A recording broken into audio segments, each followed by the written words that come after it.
But such an honor to have with us today two such deep thinkers as Gayatri Chakravorty Spivak and Amit Chaudhuri. And leading the conversation is Anjum Hasan. Anjum is the author of two novels now, Neti Neti and The Lunatic in My Head. And she also wrote a collection of short fiction called Difficult Pleasures and a collection of poetry called Street on the Hill. So Anjum also writes widely in various magazines and other forums all over the world, and she's currently the books editor for Caravan magazine. Anjum, thanks so much, and over to you. Thank you, Sirish, and lovely to see so many people. I hope you can hear me right at the back, and that there's going to be less movement as we get talking, and you're going to find it arresting. It's a huge honor to have Professor Spivak here today. As you know, she's just won the Padma Shri. And the Padma Bhushan. Sorry, Padma Bhushan. And I think she's one of those figures who has changed the way we think about literature, about colonialism, about the relationship between literature and colonialism, and about how these relationships of power, importantly, continue to affect us in the present. And I think that's one very important aspect of her work, that she's constantly revised it and rethought it in relation to the world as we know it today. Amit Chaudhuri is one of our leading novelists, and I think, in my view, one of the best critics of Indian literature. He's just published a book on Calcutta. We're going to be talking about, the theme of this session, as you know, is the vanishing present. And it's taken from... Sorry, my bag. Your bag. It's got all my stuff in it. Is that the one? All my papers. No. You had it on your shoulder. Yeah, the girl who was walking with us. It's got my passport, it's got everything. Sorry, there's a missing bag. A white bag. The vanishing bag. The vanishing bag. Who was walking with us? It really has all my documents in it.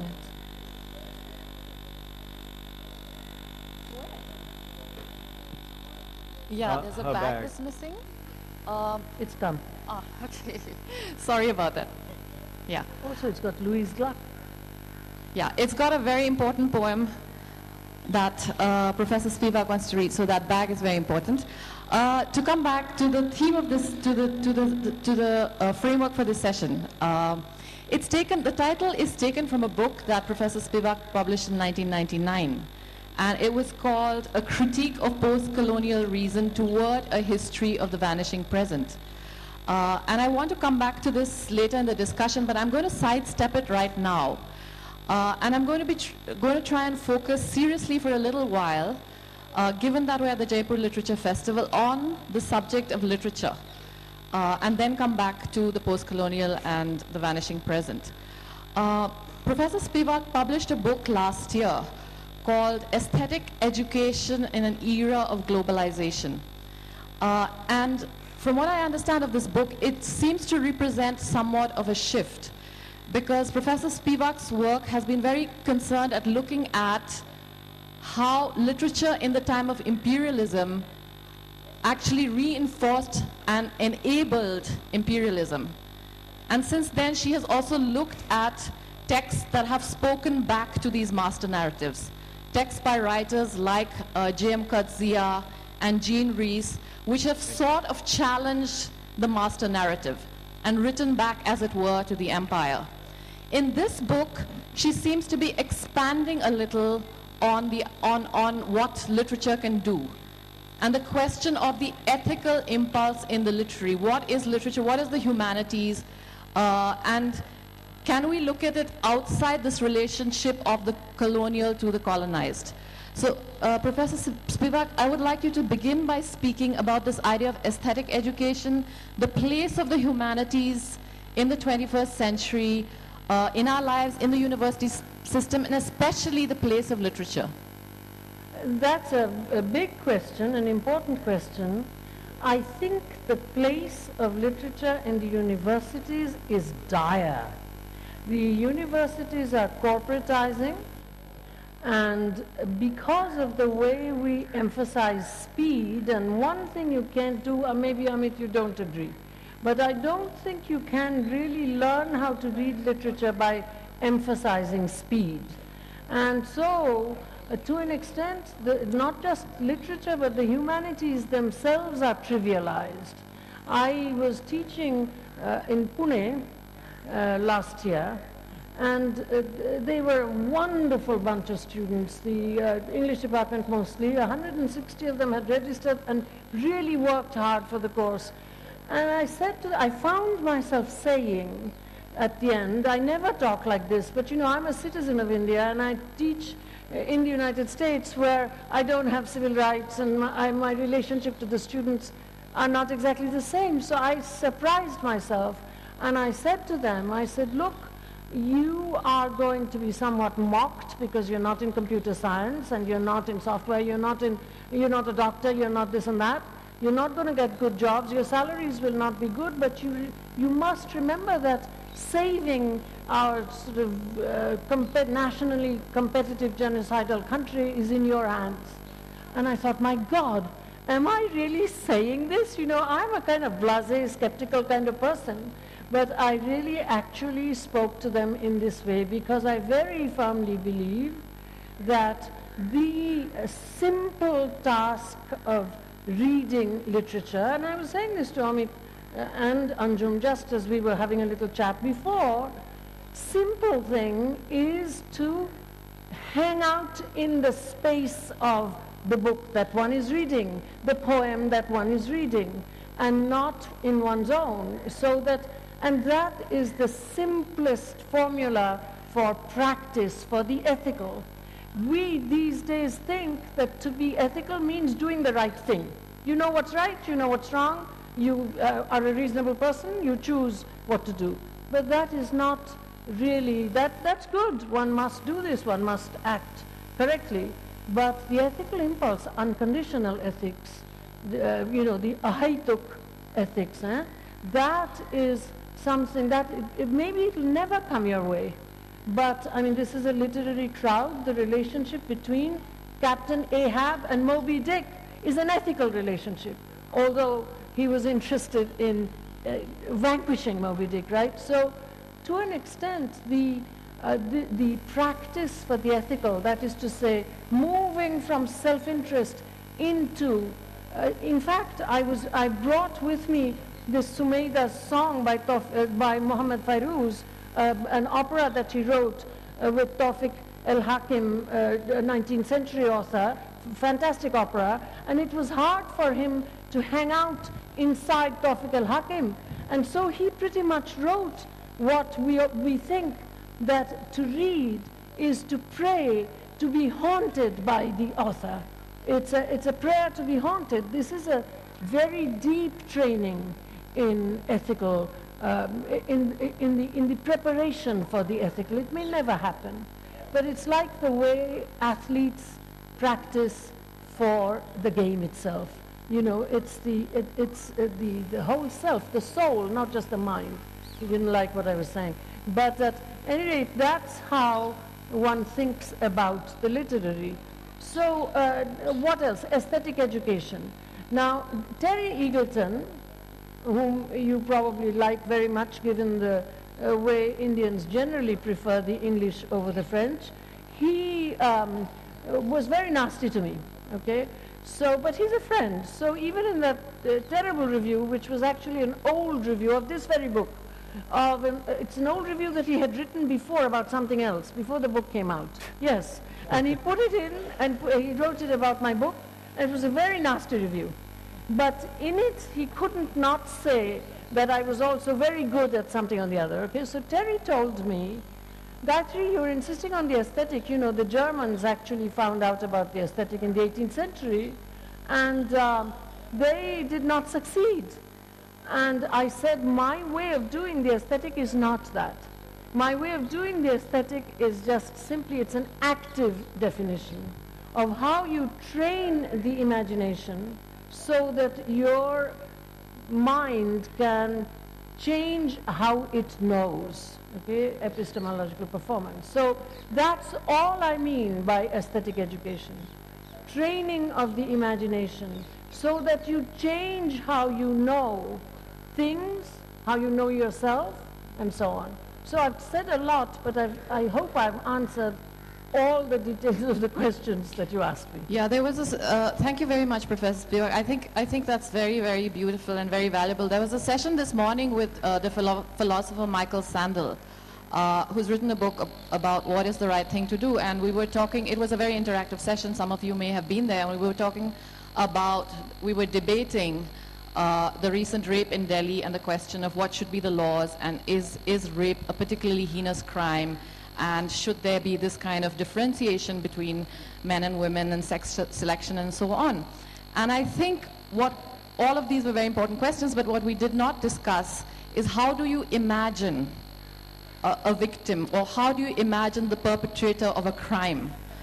We discussed these questions in very, very abstract ways in terms of the law, but not in terms of the human. And I think what Professor Spivak is saying is that literature is a space in which you can imagine the other, and just that act of imagining, or just that appeal to literature, or that hope that in reading literature and in immersing yourself in it, you are actually performing an ethical act. And I think that's, to me personally, that's a wonderful extension of what I heard this morning. But Amit, what is literature?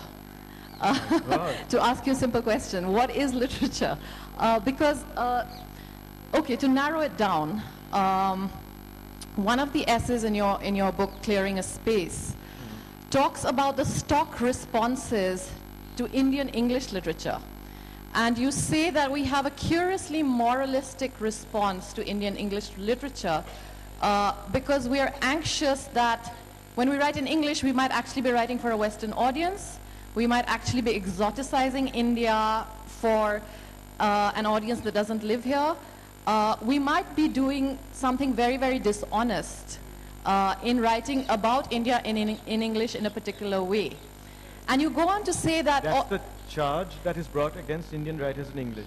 That is right? Yes, that's what you're saying, that you're saying that audiences at readings often ask this question of people who write in English. Are you exoticizing India? Are you writing for a foreign audience? And what you say, what you go on to say in that essay is that all of these questions are somehow extraneous to the question of what really is literature. And literature seems to somehow dissolve and doesn't seem to have a meaningful connotation anymore. It's more these questions of who are you writing for, why, how will this be read, and a sort of anxious and protective relationship to literature. So would you like to talk about this issue of what actually is literature, and what are the ways in which we can talk about it that is more meaningful? Okay. As I answer this question, which I'll try my best to, that is, answer, refer back to the essay that you pointed out, but also maybe eventually bring in something that you asked Professor Spivak, because it has to do with how literature is seen today, and literature is seen in our country, or has been seen, especially in the last 20 to 30 years. But going back to the essay, I would say that my point, I had a few points over there in that particular essay. One was a very simple point that comes back to me now, which is Indian writing in English itself is not a homogeneous body of work. So when one talks about literature, one is talking also about literary affiliations and literary argumentation. So one makes certain decisions as a writer to write in particular ways. Having made those decisions, one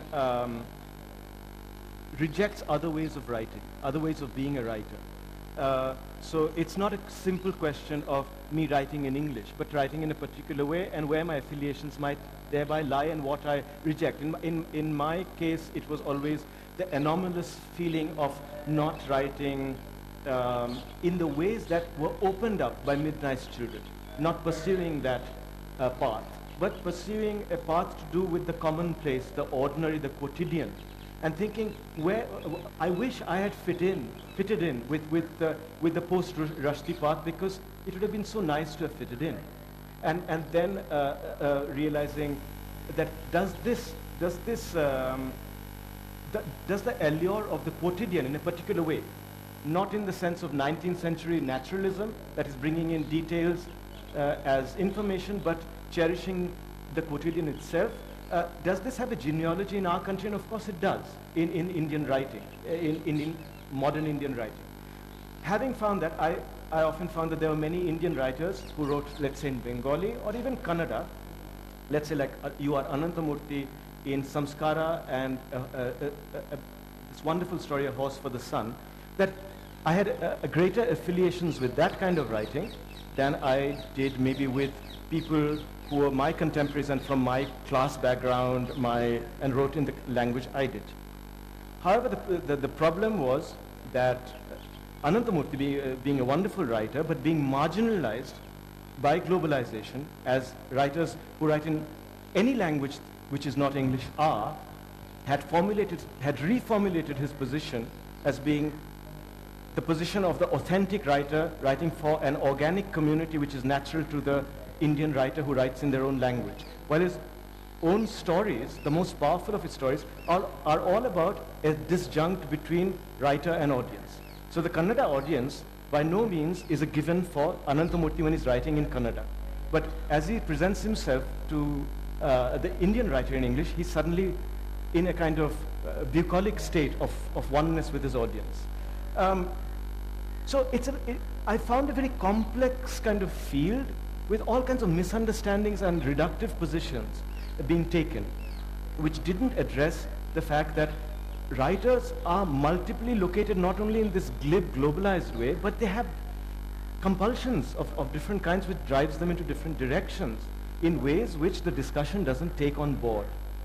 So that was the first thing to do with your question. And the second thing was the question of exoticization. I just spoke about the commonplace. So the moment you write about, let's say, the Indian writer writes in a particular way, let's say about a samosa, you might be accused of exoticizing it, because they say, why are you writing about the samosa? Because the present day Indian imagination has no space for understanding the samosa in its samosa-ness. So it must be either an integer of post-colonial hybridity, or you're selling out to the West. So what I said is that the samosa for certain writers might become interesting because it is estranged by the writer. The language estranges us from the samosa. But we have no language with which to talk about that state of estrangement. So we ask questions like, are you exoticizing it for a Western audience? Yeah, I think there's, in both of your answers, there is this interest in how do you write about the commonplace, both in the question of your own affiliation to different kinds of writers who write in English and in other languages, and in your answer to the question of this mythology of exoticizing, because you might be doing other things. You might be writing about the ordinary in a particular way, but it might still be seen as suspect. So I want to stay for a while with this idea of the ordinary. How do you write about the ordinary in literature, and what are the ways in which it's recognized or misrecognized? And I want to connect that to the idea of globalization. And Professor Spivak, I want to come back to you in just a moment and talk about translation and the importance of different worldviews and different languages existing in this sameness of the globalized world. But I just quickly want to ask Amit, you have also written about globalization in that book of essays. And one of the things you say is that globalization allows things to travel. Globalization allows us to read writers from across the world. But it is not just a means for things to travel. It is also a way of reading what has traveled. Whereas in an earlier world, things also traveled, but then were not read in the way they are today in a globalized world. So you said something like, globalization is not just about a demography of readership. So it's not just that many more people can read many more things. The way they read those many more things is also changed. And how would you connect that to this idea of the local? Okay, I'm just going to forget about that essay for now. Yeah. But I'll try Globalization. to answer you Yeah. about very quickly Yeah, because yeah. about globalization and the ordinary, as it occurs to me at this moment, as you asked me this question about the ordinary. I'll keep my answer very short, although there are many, many answers to this and many ways of answering this question as far as I'm concerned. But just go back very briefly to Susan Sontag's essay on Walter Benjamin, as she describes the melancholic temperament, or the temperament that lives under the sign of Saturn, the sign of detours and impediments, as Walter Benjamin described it. I was born under the sign of impediments. I could never finish a project. The Arcades project went on and on, but could never finish it. In many ways, it's about a life of unfinishedness. But then, as Sontag is anatomizing the melancholic temperament, because she's very good at anatomizing temperaments, a word which has fallen out of use. As she says, the melancholic temperament prefers objects to people. That is one of the sort of signs of the melancholic temperament. It also fumbles with things which other people would think are easy. So she says, Benjamin could not make a cup of coffee for himself late into life, but was also drawn more to objects than to people. And there is a certain kind of writer who's always going to get accused of this. He writes better about the background than the foreground and what should be their character. I am not a writer who's interested in character, though there are characters in my novels, in the way that certain people ask us to be interested in character. I don't even know what character is. Okay, that's the question to do with the ordinary. Yeah. About globalization, I think globalization has impacted us in various ways. The engine of globalization is the English language in many ways. It's Anglophone, largely. It gives us a kind of canonical idea now of globalization. In my travels through the world, whatever traveling I've done, I've realized that as a result, a new kind of provincialism has come to Europe.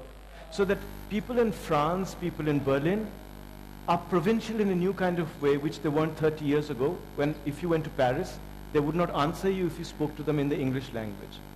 So there is a kind of very interesting way in which the quotidian occurs now in Europe, now that it has become provincial. And in that provincialism, it is also linked to places like Bengal and Karnataka, and these literatures which have been marginalized all of a sudden by Anglophone globalization. 40 years ago, Buddhadev Bose could have castigated Indian writers in English for producing curios.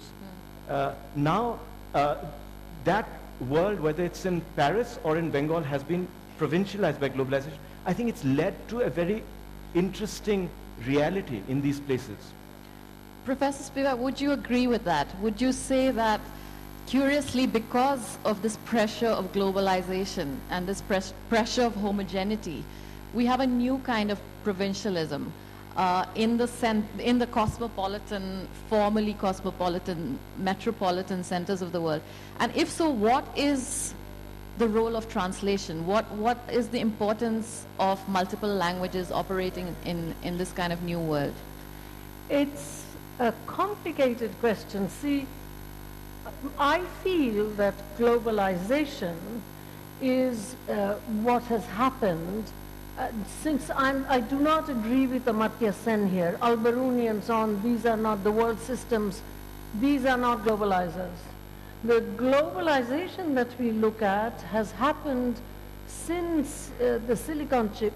In the 80s, when we were writing about this, the word globalization had not come into literary critical vocabularies, and I used to use the phrase electronification of the stock exchanges. It's cute, but I had an idea that something was happening. And so, in my book that you just cited, the first two sentences perhaps are, only capital and data globalize. Everything else is damage control. Because in fact, globalizing is that kind of thing where even capital is not the value form, excuse me for speaking in this way, I will be talking colloquially in no time flat. But the value form is not money anymore, it's data. And so things have changed a great deal, although money still operates. And I feel myself that we should not, I agree with Amit, that what's happened is a peculiar kind of provincialism, because remember what I was saying before, that this kind of aesthetic education trains the imagination to know yourself and know things differently. The person who knows must change. There has been no such change, and suddenly, thanks to, for a certain class, a computer screen, you can immediately hit Beijing, or you can hit whatever the hell. And so, from that point of view, I don't think, I mean, we have known for a long time that institutional change and mind change do not have the same speed. And in the case of this kind of change, so-called digital idealism, this is very much the case. And I myself feel that we should protect the fact that literature cannot be global. It cannot be global. We cannot give up what makes the globe a world, which is language. We cannot give up the world's wealth of languages, so that to an extent, by the way, when you said that reading was an ethical act, there I can't agree with you. What I was saying was, I mean, I know lots of people who read literature very well who are real dogs, you know. So excuse me, I hope none of you is quite like that, but it's true. What I was saying was that reading literature, hanging out in someone's space, it's before imagining.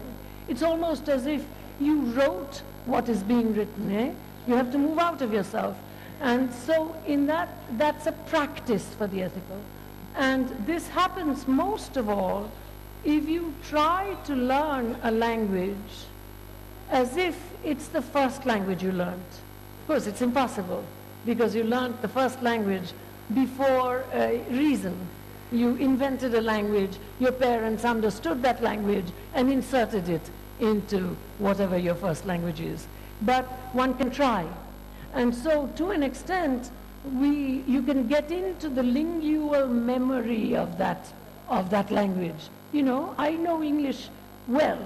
I'm bilingual in Bengali and English. But I was just telling Anjum, trying to teach the children in Birbhum, I discovered that I knew Bengali better. You know, it's a very peculiar thing. But nonetheless, I have entered the lingual memory of the English of the United States, which, you know, it's a little bit different from Australian. It seems to me that we supplement globalization, which must uniformize, because what we have is capitalist globalization. But there can be good globalization. International socialism, democratic socialism, by peaceful means is also globalization. And that too must uniformize. But in order to uniformize, thank you, in order to uniformize, there must always be this supplementing by way of something that will not globalize, which is the world's wealth of languages. Not just, I love English, but that's not going to be just the clue to the global. Even English cannot globalize, because it's data, it's the computer moving fast. It's finance capital, got nothing to do with English. So therefore, that's my idea of the relationship. And one more thing, please. There is also a tacit globalizer before even people knew at all about the globe, okay? Before any of the cartographic projections or anything. And that is reproductive heteronormativity. That globalized tacitly the entire world, and it's still doing that. So when we talk about that, when we talk about the uniformity of capitalist or socialist globalization post-Silicon chip, we must not forget that all of us here, capitalist, communist, worker, Malik, male, female, we are all caught in the double bind of that globalizer, which is reproductive heteronormativity. I just want that to be on the table, because too often we only think of the one which is post-Silicon chip. But there's that one in which you're all sitting, even if you don't want to acknowledge it. There is that. So let's come back for a moment to this idea of moving out of yourself into the space of literature as a form of ethical practice. How does knowing more than one language, Professor Spivak, how does operating in, reading in, translating between different languages, how does that constitute an element of this practice? Now, it's really not, I'm just pushing and pushing you on this one because I don't want to claim too much for literature. It's not an ethical practice. It's practicing for the ethical. See, ethical practice is like legal practice. You become a lawyer, you become an ethical person, etc. No, it's just practicing for, it's like learning to ride the bicycle. I learned to ride the bicycle when I was 21 years old. And my friend, Talbot Spivak, who later became my husband, he would hold on to the back and I would go and then he would let go and I was falling and all the old guys sitting there would laugh. One time he let me go and I was moving. I was scared out of my wits, but nonetheless I was moving. That's what I mean when I say practicing for the ethical. You know, it's not like ethical practice. It's patently not true that reading literature is an ethical practice. Please, I mean, come on. Ask yourselves, is that true? No. So therefore, that's one thing. But translation, first of all, in order really to get into, you know, we don't want to learn another language. We want to transform it into our own. This is a human failing. My mother, whom I adored, Shivani Chakravorty, she was one of the most powerful intellects that I knew. But the first time that she went to London, she tells me, you know, Gayatri, London is a lot like Calcutta. I said, no, Mom. It's the other way around. So that's what happens with languages. You know, we are constantly trying. I remember one time, and I'm telling stories because this is very important to me. You've asked a real question. I was teaching at JNU, and there was an African studies meeting, and my very dear friend Meenakshi Mukherjee had asked me to moderate it. And the guys and the women were constantly coming back to India. And so I was constantly stopping them. I said, hey, this is about Africa. Let's not talk about India because we are in Delhi. And one of the graduate students so liked it, this is not really necessary, but I'll tell you anyway, so liked it that she said to Meenakshi, man, you know, Gayatri Spivak was so wonderful directing this thing. I too am not going to iron my choli anymore. You notice, I mean, if you look at my choli, it's completely not ironed. So this woman decided that that's what she was going to do. So this is the problem. We always want to bring every language back into the one language we know. Well, so if we really want to learn a language so that we are going to enter that language, that is also that's the first, you know, now everyone goes to China, right? I mean, I teach in New York. Everyone's going. In New York, everyone knows what a samosa is also, as you know. But everyone goes to China. So you go to Beijing, you go to Tsinghua, you might as well be in the United States. But the thing is, I started learning Chinese 7 or 8 years ago. It is so much more difficult. And I'm 71 years old. You don't learn languages well at this age. It is so much more difficult for me to move into anything even approaching Chinese realities. I go to the mud schools near Laos, than it is for my colleagues who don't know a word of Chinese and they come back and tell you all about what's happening in China. You know, they go into Beijing, Tsinghua, Shanghai, Nanjing, and they know everything. So to an extent, the act of learning another language, that people can mean the same thing, quote unquote, so many different ways, it is one of the most basic, putting your own mother tongue at the threshold. That's a very powerful act of going elsewhere. And also, as I said yesterday, the idea that your words, you know, everybody's talking about the word translation. Translation and anuvad are not the same imagining. And anuvad and tarjuma are not the same imagining. So that to an extent, we fixate on these words because we know the English word, as we well know, religion, which is linkage, and din and dharma and haq, these are not all the same imagining. And so to an extent, we have to learn through translation to let go of the master language or the mother tongue and get into the words' wordiness, the words' being in a completely other context. That's what it is. Now that we've brought the discussion to the actual words and the actual sentences on the page and the languages that we know and the languages that we have to learn, Amit, I was talking the other day at the festival about your work in literary criticism, and I tried to find a formulation that would sort of sum up what you do in your essays, in your critical writing. And I said that you don't only look at what the text is saying, but you also look at what the writer is doing.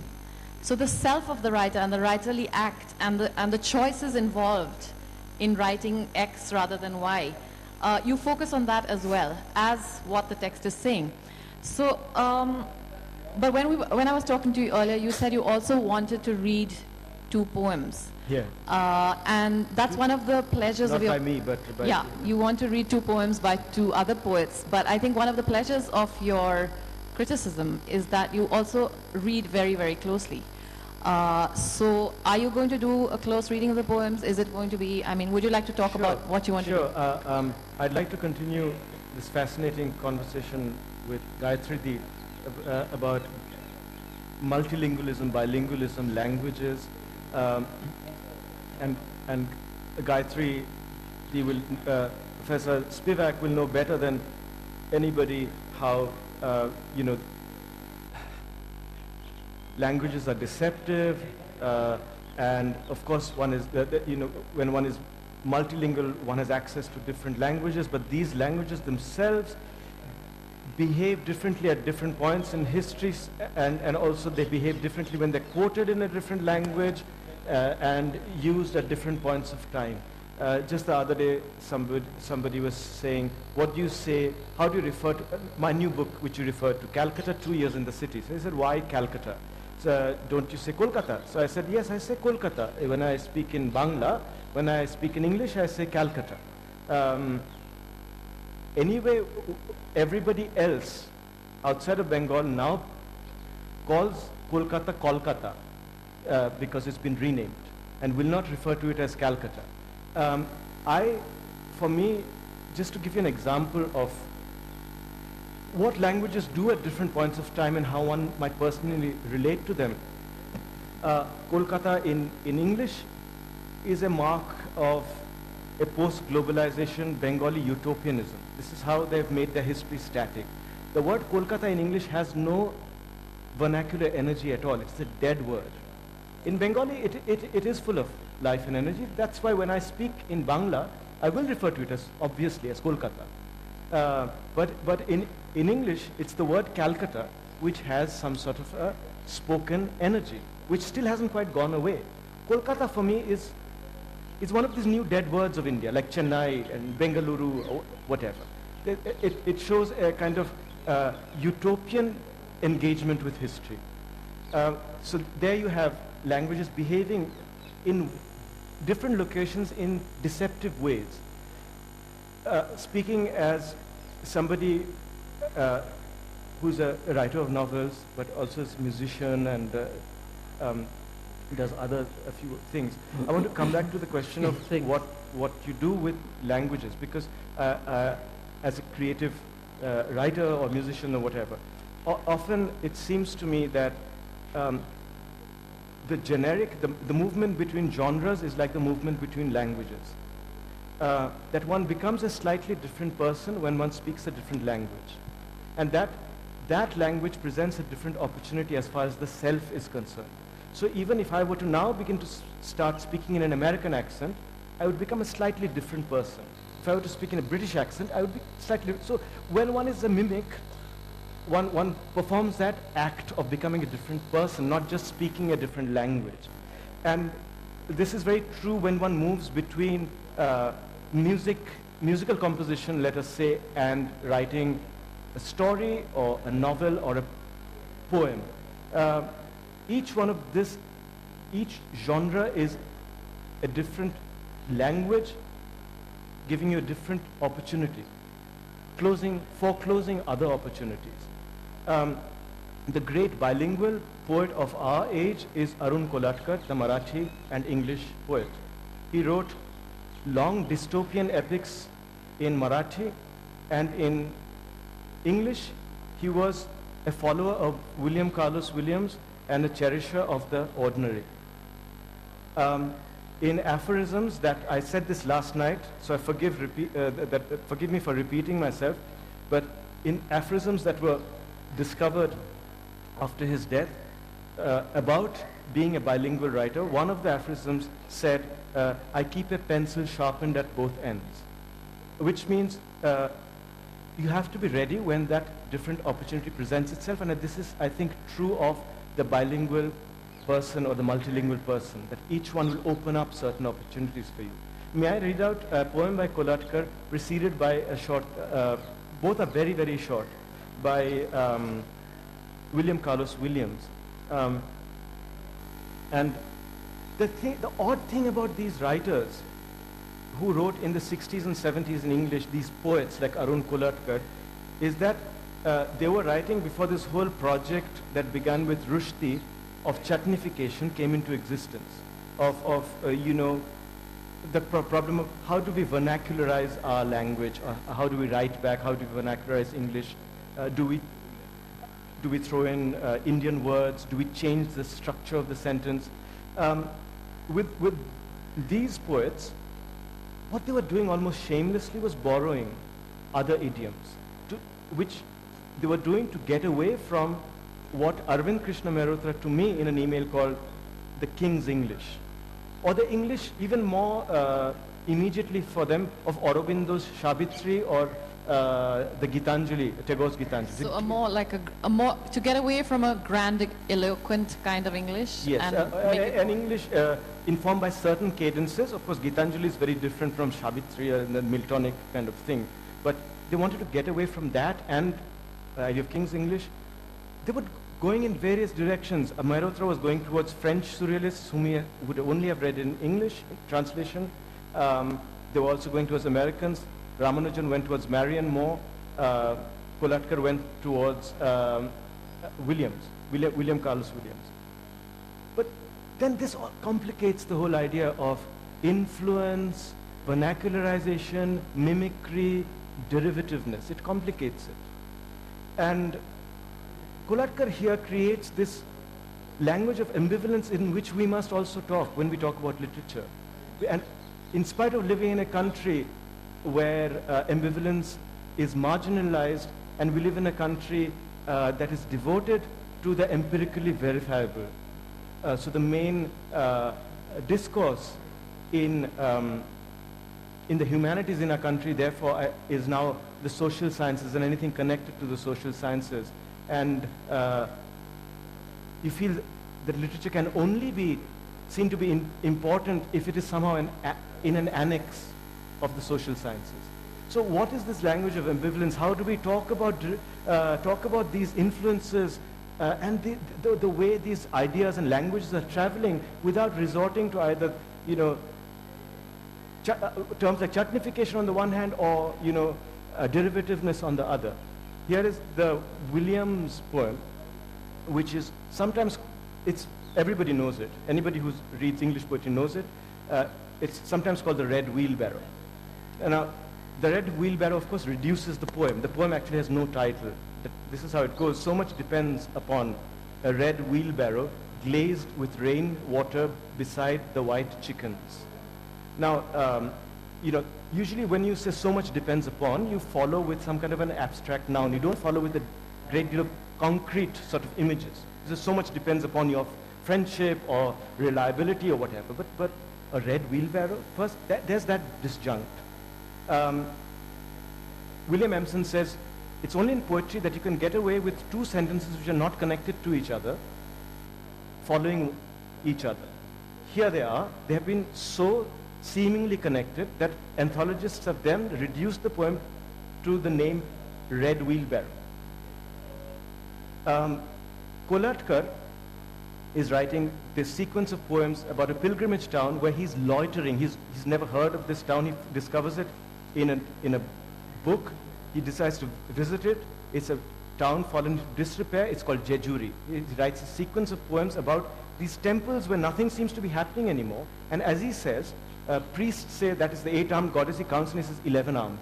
So he doesn't know what's going on, but the priest says it's an 8-armed goddess. Then he says, scratch a rock and a legend springs. So out of these scratches on rocks, there are shrines.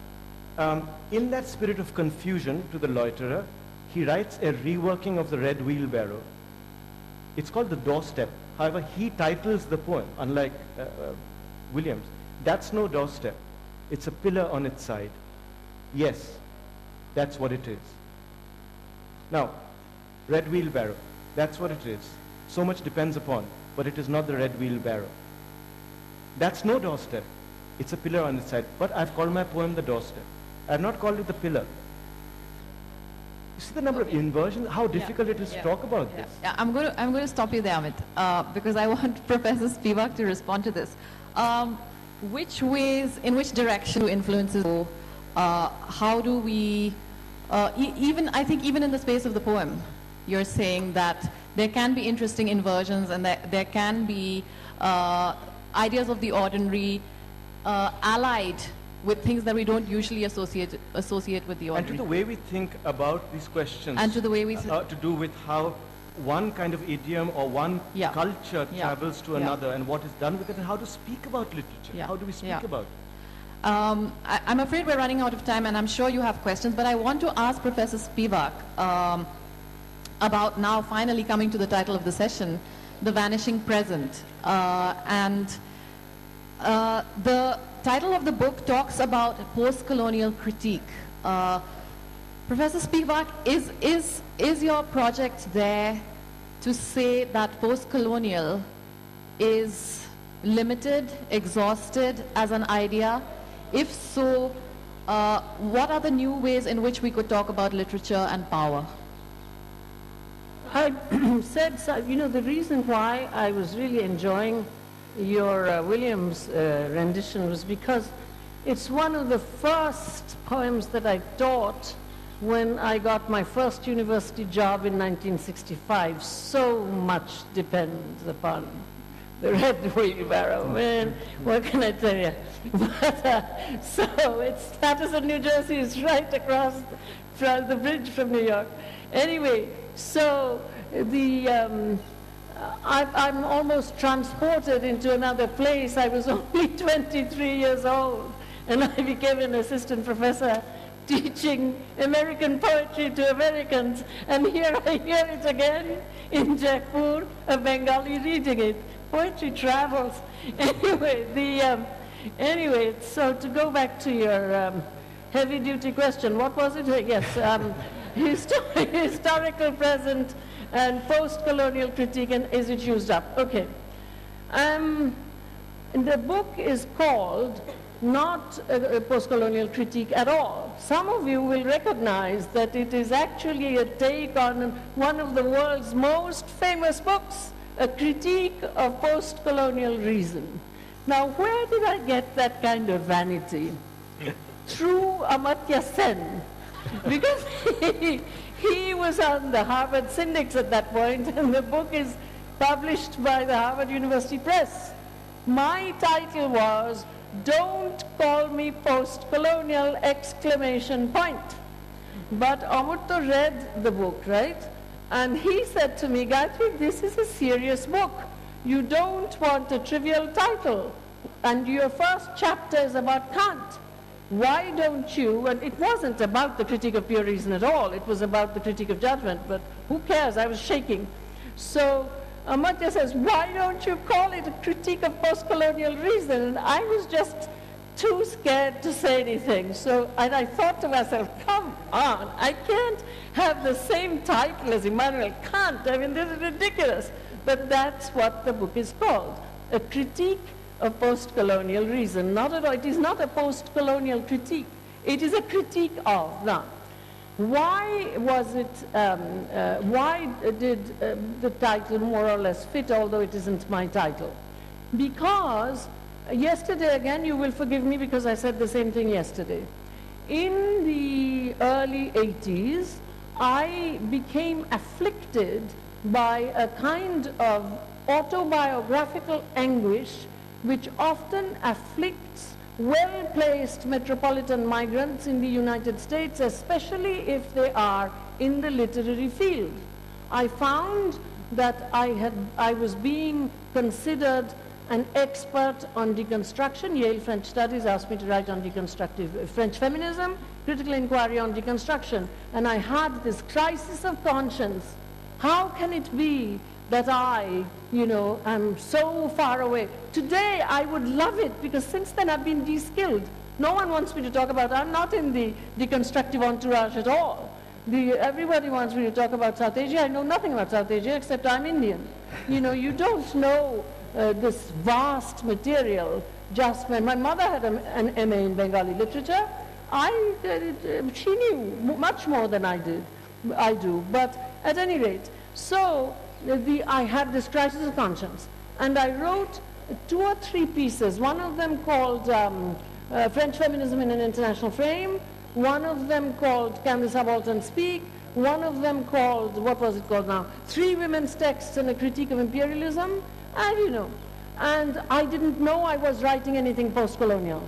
But I found out later, after these things emerged, that I had somehow put my finger on the pulse of the moment and that these were post-colonial pieces. I immediately became a critic of the post-colonial because I saw that what was happening was that other well-placed metropolitan migrants, mostly South Asians, were in fact claiming this, whereas at home in India, at home in Algeria, at home in the big post-colonial spaces, decolonization had proved a terrible tragedy in many ways. Here in the United States, there were people who were claiming post-coloniality in this kind of superficial way. So that's why I became a critic, not of post-colonial efforts in general, but at home, people were criticizing the post-colonial nation, saying, look, it is an autocratic Sarkar. But on the other hand, they're in the thingy, 5 minutes to wrap. Okay, so I can't say anything more. Now, what was the last thing you said? If post-colonialism is exhausted... How should we do it now? I was talking about it already, okay? I was already talking about it when I said that we should be trying to learn how to know differently, and we should be thinking about languages, the wealth of languages actually supplementing the globe into a world, and we should also think, as we always think that feminism and stuff is only about women and queer, or they're only there when somebody gets violated.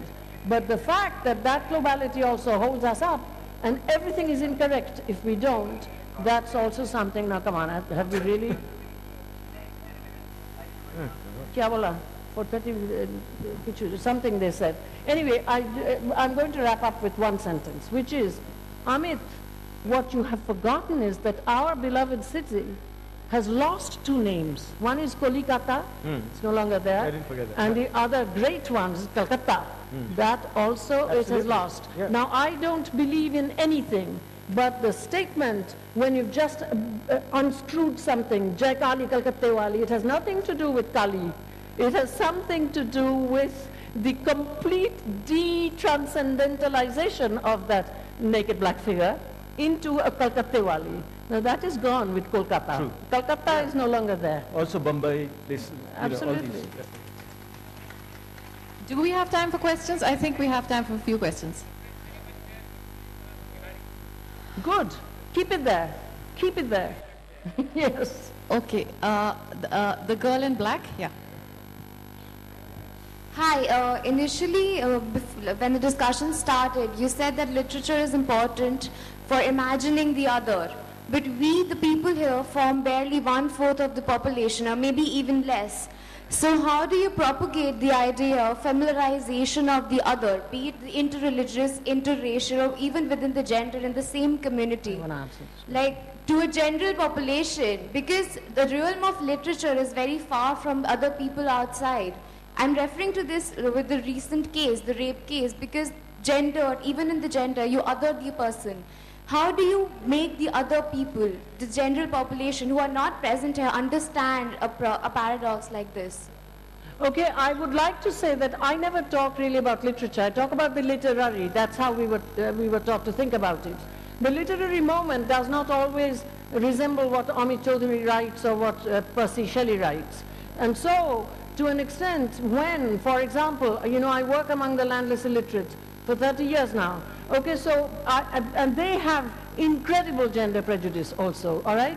So once, my best teachers are women, okay? One of them, in fact, died 2 days ago, but they're women. And so everybody's on their case. So when I'm praising Rekha, one of my teachers, Ujjal, the guy, Ujjal Lohar, who's in charge of the teaching part, 7 years of schooling, he says, sister, there are no Bauris in her school. The Bauris and he uses an English word, which is a Bengali word, caste.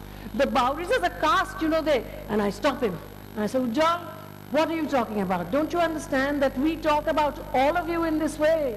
And you, after this, suddenly are talking, what am I teaching him? The literary, to hang out in the bloody Bowery space, and more and more and more and more, not just a sentence, but as I'm in there, and there are the Bowery students, and there are the Bowery parents, I'm talking, I'm commenting again and again on the intuitions of democracy, so that, not commenting on them, I'm using that phrase with you, but how it is that one hangs out, that ain't literature.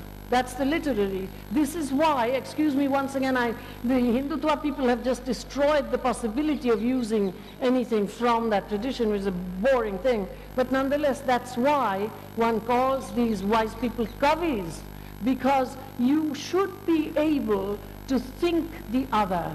And in a sense, that kind of, I was saying yesterday that one of the problems that we do not look at is class-based education, which internalizes rape and bribe, the two together. So in the same way, because rape is a form of taking bribes, you know that, but at the same time, this education where one hangs out in the other space, it, in fact, for my students in the villages, it doesn't come through the poems in the books. And it doesn't come through Ananda Babu Bagan and stuff like that, which they read.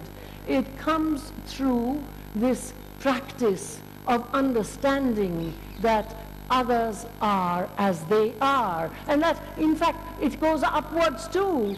I am as they are. This is very hard because they accept the caste system as normal. They accept that I'm better somehow, which is a really bogus thing. So that's the literary, my friend. It's not literature. That's what one should teach. Are there any more questions? Can I answer that question? I don't know if we have time. Okay. I think we have to take another couple of questions. Yeah? Any more questions? Okay, at the back. Yeah. You have to wait till the mic comes to you.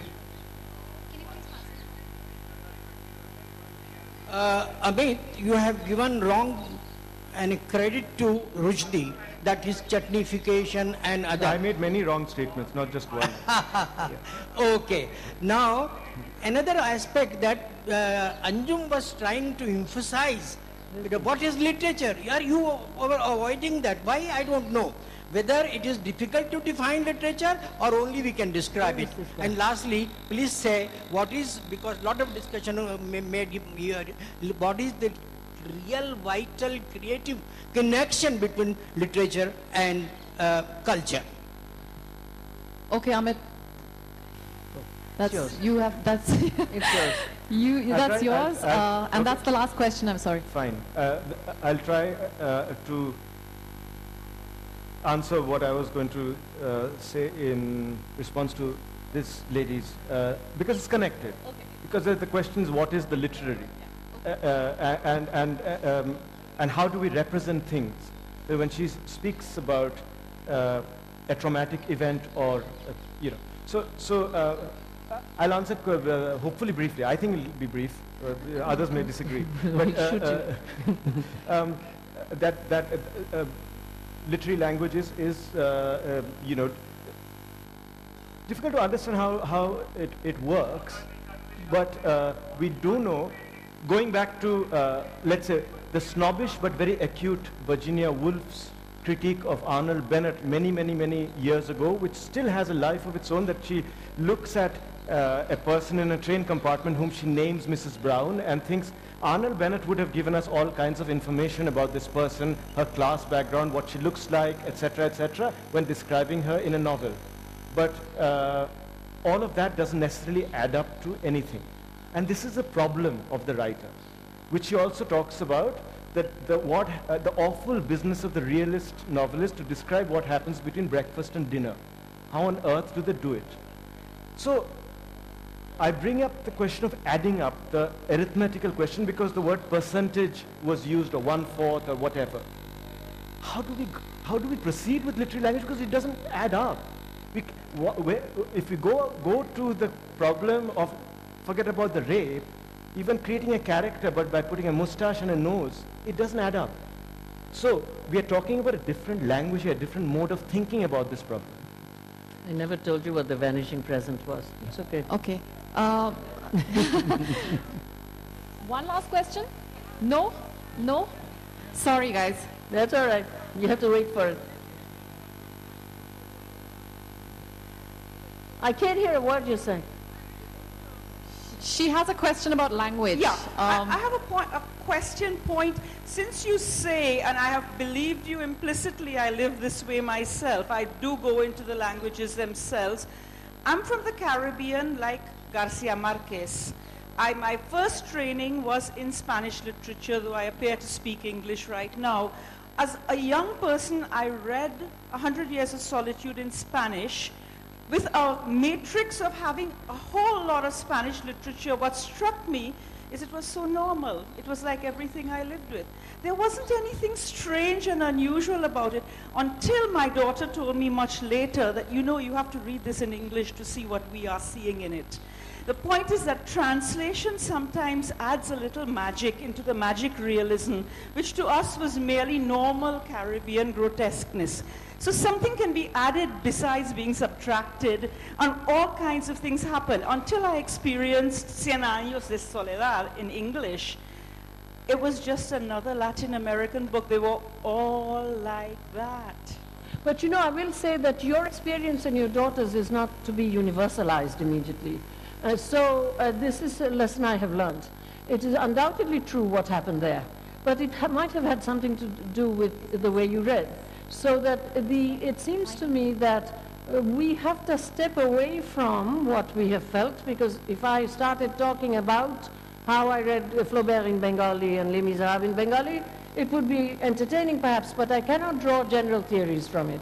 And that's something that I would like to tell everyone. I'm old enough to be able to say this.